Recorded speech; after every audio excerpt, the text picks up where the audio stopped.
সকলোকে সুপ্ৰভাত জনাই নতুন এটা ভিডিঅ'লৈ আপোনালোক সকলোকে স্বাগতম জনাইছো। আশা কৰিছো নিশ্চয় আপোনালোক সকলো ভালে আছে। ভালে থাকক, ভালে থকাটো বিচাৰো। আজিৰ দিনটো আপোনালোকৰ ভালে ভালে যাওক তাৰে কামনা কৰিছো। আজি হৈছে 18 আগষ্ট।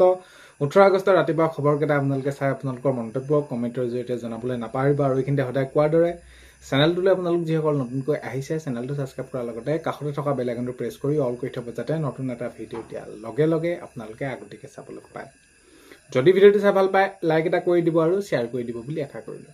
এতিয়া নিযুক্তি প্ৰক্ৰিয়ালৈ মাননীয় মুখ্যমন্ত্ৰী মহোদয়ে মন্তব্য কৰিছে। এতিয়া নিযুক্তি এতিয়া এই 5 বছৰত 2 লাখ নিযুক্তি প্ৰসংগটো যিহেতু উল্লেখ কৰিছে, আৰু এতিয়া বিশেষকৈ আমি যিমানখিনি পদ ওলায় তো ভেকেঞ্চি যিমানে ওলায় আমি সিমানেই ভাল পাওঁ।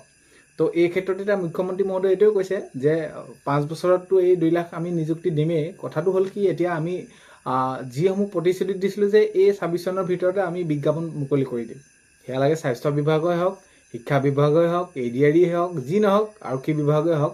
তেতিয়া কথাটো হ'ব কি, এতিয়া প্ৰমোশ্যনবিলাক বহুত বেছি হোৱা নাই। প্ৰমোশ্যনবিলাক হ'লেহে কিছুমান পদ খালী হ'ব। এতিয়া শিক্ষকৰ প্ৰধান শিক্ষক যদি পদসমূহ চাওঁ তেনেহ'লে বহুতো খালী আছে পদ। তো সেইবিলাকৰ আমি কি কৰিব লাগিব, ফুলফিল কৰি ল'ব লাগিব, তাৰ পৰা শিক্ষকৰ নিযুক্তি দিব পাৰিম। তো কথাটো হ'ল কি, এতিয়া একেবাৰে যদি সহজভাৱে আমি চাবলৈ যাওঁ তেনেহ'লে কথাটো এইটো যে যিসমূহ প্ৰমোশ্যন দিব লগা আছে সেইসমূহ প্ৰমোশ্যন দিয়া হ'ব। কোনোবা হয়তো অৱসৰ গ্ৰহণ কৰিব লগা আছে, সেইখিনি অৱসৰ গ্ৰহণ কৰিব। তো এতিয়া এইটোৱে কথা কৈছে, মূলকৈ আমি যদি চাওঁ তেনেহ'লে এই যি 26 চনত, এই 26 চনৰ শেষৰলৈকে এই সকলোখিনি কাম এইখিনি কৰা হ'ব। আৰু 27 চনৰ পহিলাৰ পৰাহে এই যি বিজ্ঞাপন, কোনটো বিভাগত কিমান পদ খালী আছে, কেনেদৰে সেইখিনি আমি বিজ্ঞাপন দিব পাৰিম কিমানখিনি, কাৰণ কেলৈ সকলোৱে বিচাৰি থাকে যে বেছি পদ ওলাব লাগে। তো সেই ক্ষেত্ৰত শিক্ষাই হওক, স্বাস্থ্যই হওক, তো সকলোখিনি ADRইৰ পৰা আৰম্ভ কৰি গ্ৰেড 3 গ্ৰেড 4 যিমান আছে, তো এইবাৰ এইখিনি কি কৰা হ'ব, প্ৰমোশ্যন কৰা হ'ব বা কোনোবা অৱসৰ গ্ৰহণ কৰিছে নেকি, তো এইবিলাকেই সকলো কাম কাজ হ'ব। অহা চনটোৰ পৰা 27 চনটোৰ পৰাহে আমি নিযুক্তি প্ৰক্ৰিয়াবিলাক অৰ্থাৎ বিজ্ঞাপনৰ এইখিনি মুকলি কৰিম বুলি মুখ্যমন্ত্ৰী মহোদয়ে মন্তব্য কৰিছে। এতিয়া নেক্সটটো যদি চাওঁ, কাজিৰঙা কহৰাত অসম প্ৰদেশ কংগ্ৰেছ কমিটি প্ৰতিবাদ। এতিয়া প্ৰতিবাদ কিদৰে কেলৈ কৰিছে আপোনালোকে হয়তো নিশ্চয় গম পাইছে যে কাজিৰঙাখন তো কি কেনেধৰণৰ পৰ্যায়লৈ লৈ যাব বিচাৰিছে। এলিভেটেড কৰিডৰৰ পৰা আৰম্ভ কৰি হোটেল খোলাক লৈ বা কেনি যাব ৰাস্তা, তো এইবিলাক। তো এই ক্ষেত্ৰত ইতিমধ্যে মাননীয় মুখ্যমন্ত্ৰী মহোদয়ে মন্তব্য কৰিছে যে কাজিৰঙা ৰক্ষা কৰে কাজিৰঙা ৰাইজে। তো তেওঁলোকে যিদৰে বিচাৰে, যেনেদৰে বিচাৰে আমি তেনেদৰে কৰিম, কাৰণ কেলৈ আমি কাম কৰিবৰ বাবেহে আহিছোঁ। ৰাইজৰ সেইখিনি মতামত লৈহে আমি কামখিনি কৰিম। মুখ্যমন্ত্ৰী মহোদয়ে এতিয়া ইতিমধ্যে কৰা দেখা গৈছে মন্তব্য এনেদৰে। কিন্তু কাজিৰঙা যি কহৰাত অসম প্ৰদেশ কংগ্ৰেছ কমিটিৰ কিন্তু প্ৰতিবাদ কৰা দেখা গৈছে এই বিষয়সমূহক লৈ। এতিয়া শিৱসাগৰ বানাক্ৰান্তৰ মাজত কেন্দ্ৰীয় মন্ত্ৰী পবিত্ৰ মাৰ্ঘেৰিটা ডাঙৰীয়া উপস্থিত হৈ বানাক্ৰান্তৰ লোকসকলৰ মাজত ক্ষয়ক্ষতি বা যিসকল তেওঁলোকে জৰীপ চলিয়ে আছে তথাপিতো সা সুবিধাসমূহ পাইছে নাই পোৱা বা আগন্তুক সময়ত কিদৰে তেওঁলোকক সহায় কৰিব পাৰি, তো এই বিষয়বিলাক আলোচনা কৰিছে। এতিয়া প্ৰত্যেকটো আমি যদি দিশতে চাওঁ, মুখ্যমন্ত্ৰী মহোদয় হওক বা পবিত্ৰ মাৰ্ঘেৰিটা ডাঙৰীয়া হওক বা চৰকাৰে এটা পদক্ষেপ গ্ৰহণ কৰিছে আৰু এইখিনি সহায় কৰাৰ কথা কৈছে। আৰু ইতিমধ্যে জৰীপ চলি আছে, প্ৰায় সম্পূৰ্ণ হ'ব হৈছে। আৰু এতিয়া এই যি অঞ্চলসমূহ যি অঞ্চলসমূহত একেবাৰে বানে তছনছ কৰি থৈ গ'ল, এই যি তেওঁলোকক যি সাহায্য দিব লাগে বা সহায় কৰিব লাগে বা তেওঁলোকৰ যি ক্ষতিপূৰণ, তো সকলোখিনি পূজাৰ সময়ৰ আগতে এইখিনি পোৱাৰ কথা ইতিমধ্যে মুখ্যমন্ত্ৰী মহোদয়ে মন্তব্য কৰিছে। আৰু আগন্তুক সময়ত কেনেদৰে এই পদক্ষেপসমূহ লয় সেইটো এটা উল্লেখনীয় বিষয় হ'ব বা অতি সোনকালে এই বিষয়টো কাৰ্যকৰী হ'ব লাগে। তেতিয়া পূজাৰ আগে আগে পোৱাৰ সম্ভাৱনা আছে। আৰু এটা লোকপিয়লত মাতৃভাষা লিখিবলৈ আহ্বান মুখ্যমন্ত্ৰী। এতিয়া মুখ্যমন্ত্ৰী মহোদয়ে তেওঁ আহ্বান জনাইছে যে লোকপিয়লত মাতৃভাষা লিখিব লাগে। আৰু এই ক্ষেত্ৰত আমাৰ যিহেতু মাতৃভাষা, তো এই মাতৃভাষাক লৈ পিনি বিভিন্ন মন্তব্য কৰা দেখা গৈছে।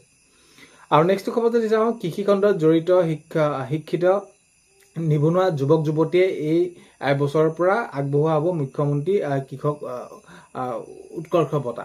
তেতিয়া মাননীয় মুখ্যমন্ত্ৰী মহোদয়ে মন্তব্য কৰিছে, কৃষি খণ্ডৰ লগত যিসমূহ যুৱক যুৱতী জড়িত হৈ আছে, শিক্ষিত যুৱক যুৱতী বা কৃষি কাৰ্যৰ লগত জড়িত হৈ তেওঁলোকে আগন্তুক এই যি কৃষি কাৰ্যৰ সৈতে কোনসমূহ কাম কেনেদৰে কৰিলে, তো এই যিটো আগ্ৰহী নিবনুৱা যুৱক যুৱতীসকলক তেওঁলোকক সেইখিনি বঁটা দিয়া হ'ব উৎকৰ্ষ, আৰু আৰ্থিকভাৱেও তেওঁলোকক সহায় কৰা হ'ব বুলি মুখ্যমন্ত্ৰী মহোদয়ে মন্তব্য কৰা দেখা গৈছে। এতিয়া মুখ্যমন্ত্ৰী মহোদয়ে ইয়াৰ শুভাৰম্ভ কৰিলে আপোনালোকে গমেই পায়। দ্বিতীয় পৰ্যায়ৰ বানাক্ৰান্ত পৰিয়ালৰ ৰাজ্য চৰকাৰৰ দ্বিতীয় পৰ্যায়ৰ সেইখিনি সাহায্য এতিয়া ইতিমধ্যে তেওঁ ঘোষণা কৰি দিলে আৰু এতিয়া তেওঁলোকে পাইছে। আৰু এতিয়া এই 15,000 প্ৰথম 15,000 পোৱাক লৈ বহুতখিনি খেলি মেলি হৈছিলে, আৰু এই ক্ষেত্ৰত তদন্ত ইতিমধ্যে কৰা দেখা গৈছে। আৰু আগন্তুক সময়ত যাতে এই সকলোখিনি যিসকল প্ৰকৃত বানাক্ৰান্ত লোকসকল আছে তেওঁলোকে যাতে তেওঁলোকে সেইখিনি ক্ষতিপূৰণ পায় সেইটোৱে সকলো বিচাৰিছে মুঠৰ ওপৰত এতিয়া যি মহাপ্ৰলয় আহিলে সকলো আমি যদি চাওঁ তেনেহ'লে মহাপ্ৰলয় সকলোকে শেষ কৰি থৈ গ'ল একেবাৰে নেক্সট সময় যদি চাওঁ অবৈধ কয়লা খননক আইনী সুৰক্ষা দিব বিচাৰিছে চৰকাৰে কংগ্ৰেছে এনেদৰে মন্তব্য কৰা দেখা গৈছে অবৈধ কয়লা শিল খননক আইনী সুৰক্ষা দিব বিচাৰিছে চৰকাৰে এইদৰে কংগ্ৰেছে মন্তব্য কৰা দেখা গৈছে এতিয়া আগন্তুক সময়ত প্ৰত্যুত্তৰ কিদৰে দিয়ে সেইটো এটা লক্ষণীয় বিষয় হ'ব বাকী আপোনালোকে যদি চাই চৰকাৰী ঘৰ প্ৰসংগত যিহেতু আপোনালোকে বহুতভাগে সুধি আছিলে চৰকাৰী ঘৰ কেতিয়ালৈ দিব কি হ'ব কি নহ'ব এতিয়া মই আপোনালোকক জনাব বিচাৰিছোঁ যে চৰকাৰী ঘৰ অতি সোনকালে দিবলৈ গৈ আছে আৰু অতি সোনকালে আপোনালোকে পাব যিসকলৰ ঘৰ ভেৰিফিকেশ্যন কৰিলে পুনৰ তেওঁলোকৰ সেইখিনি চৰকাৰী ঘৰ পাবলৈ গৈ আছে আৰু এতিয়া আগন্তুক সময়ত এই যিসমূহ নতুনকৈ লিষ্ট আহিব তাৰ উপৰিও আৰু ভালমানখিনি চৰকাৰী ঘৰ পাবলগীয়া ব্যক্তি আছে তেওঁলোককো অতি সোনকালে দিয়া হ'ব বিদ্যালয় প্ৰাধিকৰণ প্ৰসংগটো যিহেতু আপোনালোকে সুধি আছিলে কেতিয়ালৈ কি কেনেদৰে হ'ব বিদ্যালয় প্ৰাধিকৰণ কৰাৰ ক্ষেত্ৰত যদি আমি চাওঁ তেনেহ'লে এই যি প্ৰাধিকৰণ প্ৰক্ৰিয়াটো অতি সোনকালে কাৰ্যকৰী কৰা হ'ব আৰু এই বছৰ শেষৰ ফালকে হোৱাৰ সম্ভাৱনা বহুত বেছি আছে শিক্ষামন্ত্ৰী ডাঙৰীয়াই মন্তব্য কৰা দেখা গৈছে অৰুণোদয় আঁচনিৰ ক্ষেত্ৰত মুখ্যমন্ত্ৰী মহোদয়ে মন্তব্য কৰিছে অৰুণোদয় আঁচনি আমি সকলোকে দিম সকলো মহিলাই যিসকল মহিলা এতিয়াও পাবলৈ বাকী আছে তেওঁলোকক আমি অৰুণোদয় দিয়াটো আমাৰ হৈছে দায়িত্ব কৰ্তব্য আৰু আমি সকলোকে সাঙুৰি ল'ম বিশেষভাৱে যিসকল লোক আছে সক্ষম লোক আছে তেওঁলোকক দুখীয়া যিসকল দৰিদ্ৰ সীমাৰেখাৰ তলৰ পৰিয়ালৰ মহিলা আছে তেওঁলোকক বাকী যি আপোনালোকে বিধৱা মহিলা হওক বা আপোনালোকে যদি বিয়া নোহোৱাকৈ কোনোবা আছে তেওঁলোক মহিলাসকলক দিয়া পৰ্যায়ত এইখিনি কথা কৈছে আত্মনিৰ্ভৰশীল আঁচনিৰ জৰিয়তে যি যুৱক যুৱতীসকলক এই যি সাহায্য দিয়া হয় তেওঁলোকে নিজে স্বাৱলম্বী হ'বৰ বাবে এই ক্ষেত্ৰত তৃতীয় সংস্কৰণ কেতিয়ালৈ মুকলি হ'ব এই ক্ষেত্ৰত বহুতে প্ৰশ্ন কৰি আছিলে তেতিয়া কথাটো হ'ল কি আত্মনিৰ্ভৰশীল তৃতীয় সংস্কৰণ পলমকৈ মুকলি হ'ব বাকী যিসকলক এতিয়া দিব লগা হৈ আছে তেওঁলোকক সেইখিনি অতি সোনকালে দিয়া হ'ব বুলি মুখ্যমন্ত্ৰী মহোদয়ে মন্তব্য কৰিছে আজি 18 আগষ্ট ৰাতিপুৱা খবৰ এইকেইটা আপোনালোকক জনালোঁ ভিডিঅ'টো শেষলৈকে চোৱাৰ বাবে বহুতেই বেছি ধন্যবাদ আজিলৈ ইমানেই অন্য এটা ভিডিঅ'তে লগ পোৱাৰ আশাৰে বাই